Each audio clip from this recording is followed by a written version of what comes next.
की आज 11 डिसेंबर रोजी याची पुनर्लागवड झालेली आहे आणि पुनर्लागवड झाल्यानंतर याची सेटिंग जर आपण बघितली तर अतिशय जबरदस्त सेटिंग आपल्याला या संपूर्ण प्रक्षेत्रामध्ये पाहायला भेटते. खरं तर याचं श्रेय जसं आपण बोलतो की प्रचंड एक वाण आहे, परंतु त्याबरोबरच शेतकरी बंधूंची मेहनत आणि ग्रोटेक कंपनीची या ठिकाणी ट्रीटमेंट आहे. तर या दोन्हींचं श्रेय या ठिकाणी आपल्याला जातं.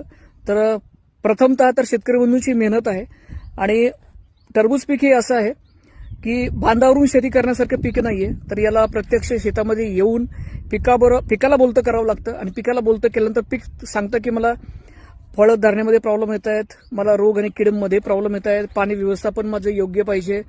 तर कधीतरी आठवड्यातून एकदा कंपनी प्रतिनिधी येत असतील, परंतु सकाळपासून संध्याकाळपर्यंत शेतकरी बंधू स्वतः शेतामध्ये फिरत असतात आणि मग त्या शेतामध्ये फिरत असताना त्या पिकाला बोलतं करतात. तर या बोलती प्रतिक्रिया आज स्वतः कलश प्रचंड आपल्याला सांगताय. दुसरा महत्वाचा प्रश्न आहे शेतकरी बंधूंनो, यावर्षी सीझन सुरू व्हायच्या अगोदर पहिला महत्वाचा प्रश्न येतो प्रत्येक वर्षी, या वर्षीचा सीझन कसा राहील.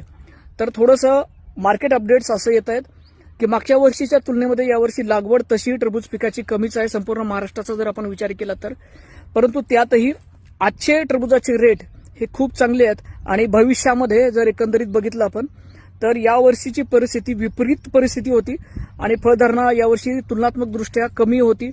याच्यामध्ये काही शेतकरी